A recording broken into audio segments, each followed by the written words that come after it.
hello and welcome to Morning Trade with Moneycontrol. I am Nandita Khemka. Well, over the next half an hour, we will be talking about the trade setup, how the global cues are panning out, and of course, some actionable trading strategies to navigate the day ahead. And most importantly, we'll also be answering your queries that you will be sending on the show. We'll have them addressed by our experts. But before bringing all our experts on board, let's take a look at how the global handover is looking like this Friday morning. Well, the year-end sell-off resumes on Wall Street and hopes of a Santa rally have faded as indices end lower by about 1% or so after better than expected economic data in the US heightens fears of aggressive rate tightening by the Fed and other central banks. Asian markets trade lower in early trade as Japan's core inflation comes in at highest in 4 decades. SGX Nifty trades with cuts of over 90 points. Europe too closed lower as earnings optimism fizzled out. Well, the year-end cheer is missing on Dalal Street as well. What's spooking the market and will the weakness continue going into next year? Also in focus today will be Reliance Industries, Thyrocare as well as RailTel.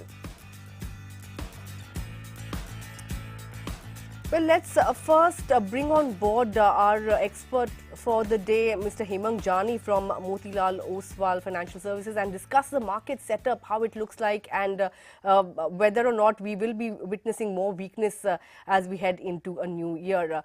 Good morning, Hemang. Thanks a lot for joining in. Good to have you on the show this morning. Good morning, Nandita. Thanks for having me.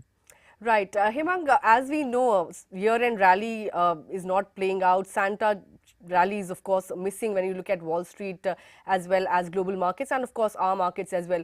Do you expect the weakness to continue heading into next year? In fact, next week, is there any chance of a year-end rally actually kicking in if buying comes in at lower levels? I think by and large, we have done pretty well this year. Even if you take from June onwards, we've been outliers and done pretty well. I think what we are going through now is some sort of a correction which is triggered off by the fresh concerns emanating from China, and there is a fear and some uncertainty around how soon this can spread, if at all, and what repercussions it will have, given that the markets have really run up quite a lot, in India. So my sense is that don't expect too much in terms of rally, because typically in these 2 weeks, the FIIs and the institutional investors are on the sidelines, and the sentiment is not that good. But we do not see a reason for a big sell-off in the markets either. Right. Since you mentioned about the COVID fears, we've seen the pharma pack underperforming recently, but over the last couple of days since the explosion of cases in China and fears of that spreading into India as well, we've seen the diagnostic stocks as well as some pharma shares stage a smart rally. Do you expect this rally to continue, or is it just a one, riding the fears over COVID back home?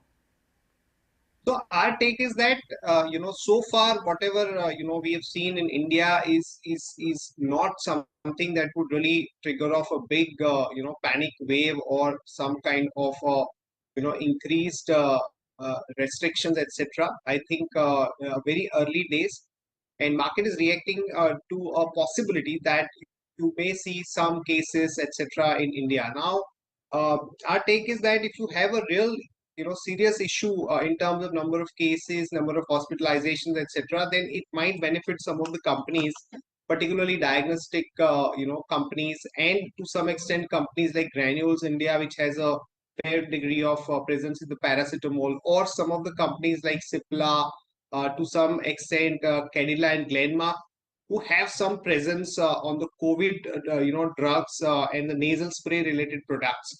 So yes, some of these companies could be on the radar, but I do not think at this point that there is a case for a significant rally purely on the basis of this development. Right. Talking about the broader markets, Hemang, they have uh, underperformed the benchmark indices thus far. Do you expect broader markets to play catch up in the first half of next year? We do think that the mid caps are still quoting at a substantial premium to the Nifty stocks, about 22 to 24%. Small caps are quoting at a discount of about 15%. So if you have a scenario where the crude price and commodity prices are, slightly on a lower side, then definitely there is a case for some sort of a catch up as far as small cap companies are concerned. But by and large, we would have a larger allocation to the Nifty companies where there is a strong earning visibility rather than moving too much down on the broader market. Right. Speaking about the banking pack, we've seen Nifty Bank hit a record high recently, but thereafter it has come under a fair bit of correction. Vis-a-vis the PSU banks, would you say that private banks are better placed now, or is the kind of rally that we saw in PSU banks, would you expect that to continue in the first couple of months, or in fact throughout the rest of the year in 2023? So overall, we are positive in the banking and financial services space. Within the space, I think we should have a presence both in the PSU names, but we should be far more selective. So maybe a SBI or a Bob or Canara Bank are the names that you should really go with. Don't go too further down in the order when it comes to PSU banks. And private sector banks, I think clearly is big outlier, outperformer. And within that we have our preference in terms of ICICI Bank, and we also like some of the smaller banks like Axis Bank or IndusInd Bank, which have displayed much better operating performance in the last few quarters. Right, Hemang, I would like to ask you my last question on what are the interesting themes that investors should keep on their radar in 2023? I think, Nandita, the first thing that comes to my mind is defense, because you have, such a significant increase in the allocation. So the names like maybe Bharat Forge, Bharat Electronics, HAL. I think even the geopolitical uncertainty, the escalations at the China border, and the government's focus on indigenization, I think defense could be one interesting theme to look at. And apart from that, of course, you have the entire banking financial services as a sector where we expect a very strong growth led by credit offtake. So look out for some of the NBFCs within the financial services space. So Mahindra Finance is something that we like.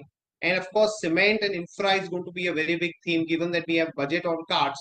So names like L&T, Bharat Forge, which is both capex as well as defense stock, is something that we should be keeping in mind. So defense and select NBFCs are the promising themes for 2023 according to Hemang. Well, with that, would like to thank you for joining in this morning, Hemang. We are heading into a Christmas weekend, so wish you a Merry Christmas and a profitable year ahead. Thank you so much, Nanita. It was a pleasure. And to you and your entire team, a Merry Christmas and have a great year ahead. Thank you. Thanks a lot, Hemang. Well, moving on, we have our technical expert joining in this morning. Raja Venkatraman from NeoTrader is joining in. Good morning, Raja. Thanks a lot for joining in this morning. Looks like a bleak setup this morning. We took out 18,100 in intraday trade yesterday, even though we managed to defend that level at the close. In fact, if you look at the SGX Nifty, well, that's also hinting at another 90-point cut on the Nifty today.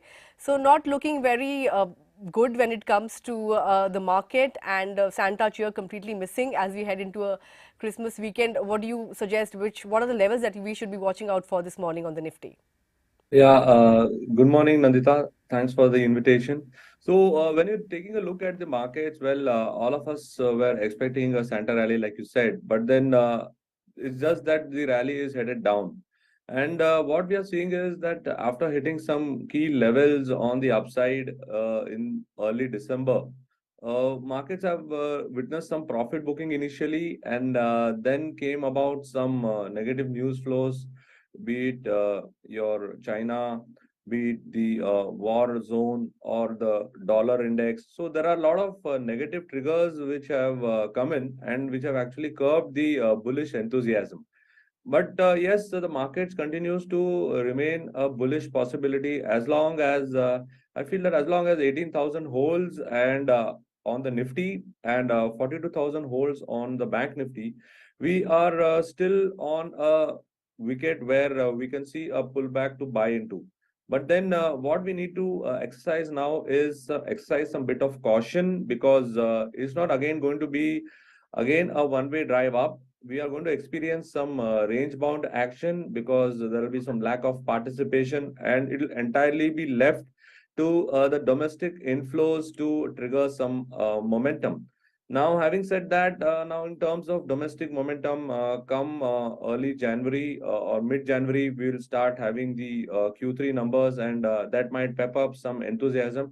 But we really need to see how all these factors are going to trigger in, because as we speak, the USD INR is hitting a new low, and that is definitely not a good sign. So I feel that week into this December expiry is going to be a challenging one, and it's going to be tough to hold on to the current lows.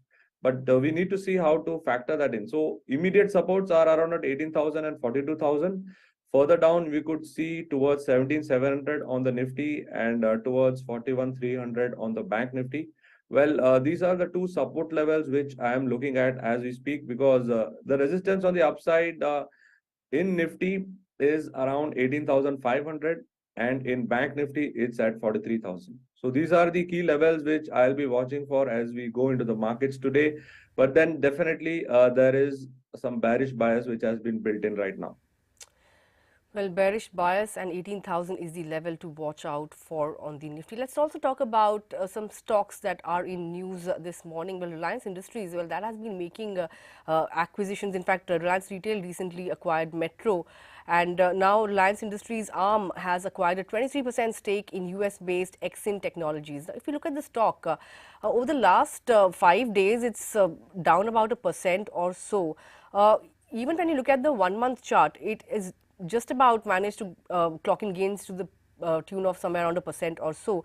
So going forward, what do you expect this stock to do? Is it headed upwards, or is it consolidating around this range of 2,570 or something? So, Reliance has been in a challenging phase, and what I expect is that Reliance will continue to consolidate, and it has got important supports around 2,500. So, as long as 2,500 holds, we will experience some range-bound action and a mild upward bounce. But then, if 2,500 breaks down, then there is some sharp downside you can expect towards 2,300. So, it's on a very important zone right now. Right. Moving on to Thyrocare. Well, this stock saw a stupendous rally once in the wake of the COVID fears.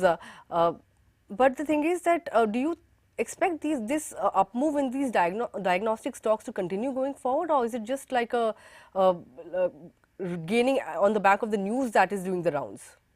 Yeah, so the kind of the pathology stocks which experienced a good bump up when the COVID came around the first time was quite different than the current scenario. So if one is expecting that we will experience the same kind of move in these names, I don't agree with that, because you're going to have some brief blips here and there, but then largely the stock is under pressure. Even on higher time frames, it shows some bit of weakness. So I will not be a buyer in this stock at the moment. Well, Thyrocare, not a buyer at the moment. Moving on to RailTel, well, this stock has been in a steady downtrend, down about 15% or so in the matter of a month. It has bagged a 100 crore rupee order from Webel Technologies. Do you expect this downtrend to continue going forward, given the fact that it has shed quite a bit over the last 5 days as well, somewhere around 8% or thereabouts? Yeah, from the kind of, despite the news flow, the stocks are not able to, this price action is not able to see some upward bounce. And what I've been seeing is that every time there is a rise in the stock, there is a lot of supply coming in. So even the recent rally which we saw in towards mid-November, the stock has witnessed some supply, and it looks like the supply could continue further and take it towards, say, maybe 108 to 110 zone. Right. The next stock on my list is PNC Infratech. It has achieved financial closure for 2 of its highway projects from NHAI. Now, when you look at this stock, may not have done too much over the last 1 month, but if you look at it on a 6-month basis, the company has, in fact, the stock has given returns to the tune of 20% or thereabouts. What is your outlook on some of these infra stocks going forward? Yeah, certain infra names are definitely trying to build up, and especially the mid cap, small cap names, they definitely try to do their bit. And when you talk about PNC Infra, the stock is definitely having some momentum to the upside. And as long as the levels of around 240 to 250 level holds, I think that the stock could do well. But here, what we should factor in is that the mid cap and small cap index has rallied into its October 2021 highs. And like I mentioned the last time, they are encountering some bit of difficulties to sustain the higher levels. And what we are seeing right now, as far as even the mid cap index is concerned, is that there are some reversals taking place. So what we could experience is some reaction even on the mid cap names, considering the bearish bias which has been built in. So it would be a time for everyone to cool off on the momentum investing space and wait for the market to settle down over the next maybe a couple of sessions. Right, wait for the market to settle down. With that, let's shift focus to some of the viewer queries that we are getting this morning. There are quite a few that we have been getting this morning. So let's kickstart the query segment with a query on Chola Finance. The stock has been in a downtrend over the last 1 month. In fact, over the last 5 days, it is down somewhere around 4% or thereabouts. Vish KL has written in and he wants to know what should he do with the stock with a short-term horizon. He's not mentioned what is his horizon exactly, but for the short term, how does this counter look on the charts? Yeah, the stock definitely is in a sticky wicket, and there is continued pressure emerging on this name. And when you take a look at the financial stocks, they are having some correction. They are in a correcting zone right now. And Chola Finance is looking to break its immediate support, which is around 575. So now, even in case this happens, we will be experience sharper decline. So if you are having any position, then 575, 570 would be your stop loss to exit your holding. Right. Moving on to the next query. This is coming in on Deepak Nitrite. Nitin has written in and he wants to know whether he should hold this counter or look to exit. Yeah, this counter seems to be holding on well, so you can continue to hold on to this counter. But what you need to understand is that now the entire market is undergoing some correction. So if there is this overall structure of this counter is in a positive zone, so if there is any pullback towards say 2000 to 1800. So that zone could be a good buying zone for you to watch out for. So if you're having additional capital, you could look to add in that zone. Well, if you have additional capital, look to add in at the levels that Raja just mentioned. Moving on to the next query, this one is coming in from Saurabh Shirsagar and he wants to know if it is the right time to enter Cipla. Again, we are talking about the pharma basket here. It has largely underperformed over the last few months. Would you expect him to buy at lower levels? Yeah, what I feel is that Cipla is in a very good form, and the kind of movement which we are seeing and the kind of news flows which are emerging for the pharma space. Amongst the pharma, not all the pharmas are performing, but Cipla and Sun Pharma in particular are doing quite well, and they are having good patronage from higher category of investors as well. So it's a if you're waiting for a pullback, I don't think you're going to get any pullback as much. So it's a good buy at current levels, and the immediate pullback zone could be towards 1025 to 1050. That could be your additional buying zone. But overall, Cipla is a good buy candidate. Well, Cipla is a good buy candidate at current levels. Moving on to the next query, this is coming on Hathway Cables. Sachin Pramod has written in and he holds 5,000 shares at the rate of 23 rupees a piece and he's been holding it for 1 year. What would you advise him to do? Yeah, from the way the markets have been moving and the current situation of the market, the price level mentioned of your holding is not going to appear in a while. So you got to keep your holding on. But if you are looking to exit from your holding, the exit price would be 15 because below 15, I see the prices going even lower. Right. The next query is coming in from Ashwati and she wants to know what she should do with PNB. See, PNB had a fantastic run. It had a dream run, rather, beyond everyone's expectation. Now, if you are looking for the momentum to continue, it's not going to be the same story. So, how do you handle this situation? So, you either have some capital and buy it on lower levels, which is around 45 to 47 is a good support zone, which I'm expecting because till 45 to 47 is given away, right? The situation in PNB is not going to change. Right. On to the next query then. This one is coming in on Suzlon Energy. Tushar Rathi has written in. Uh, what would you advise somebody to do with, with these shares if they have a time horizon of 6 months to 1 year? So, if you're having Suzlon is a great wait and hold story, but the main question here is wait and hold for how long? So, if you're having a time horizon of maybe 3 4 years, then probably you could look to make some return out of Suzlon. Otherwise, the momentum here continues to be largely laid back. So, I would not advise anyone to enter or even consider Suzlon as part of their investment portfolio. Right, won't advise somebody to hold on to Suzlon going forward. Next up is a query on HFCL. This stock has been in a downtrend, down about 5% in yesterday's session. Venkatesh B has written in and he wants to know whether he should hold on to the counter or exit. Yeah, HFCL, based on the positive news flows on the 5G, etc., it had got a sharp move way back in July last year.